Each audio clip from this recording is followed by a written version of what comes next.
আর চীনের ভরসাতেই লম্ফঝম্প বাংলাদেশের। চীনের সঙ্গে সখ্য বাড়াতে মরিয়া ঢাকা।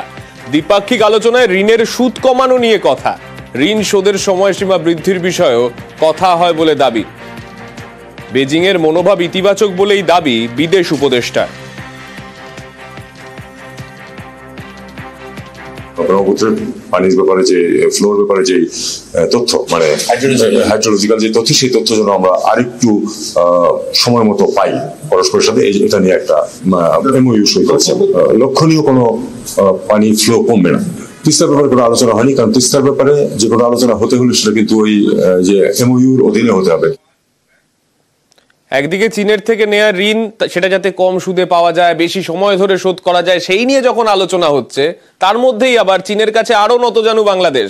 ভারতের ভিসা বন্ধ হয়ে যাওয়ায় চরম বিপাকে এখন ঢাকা চিকিৎসার জন্য। তাই চীনই এখন বাংলাদেশের একমাত্র ভরসা। বাংলাদেশে হাসপাতাল তৈরির আর্জি বেজিংকে। বাংলাদেশের পূর্বাচলে হাসপাতাল তৈরির আর্জি। বিদেশে চিকিৎসার জন্য চীনই এখন ভরসা। তাই কুনমিংয়ে চিকিৎসার খরচ কম বলে দাবি বিদেশ উপদেষ্টার। যাতায়াতের খরচও তুলনামূলক কম বলে দাবি। ভিসার ফি কমাতে বেজিং এর কাছে আর্জি ঢাকার।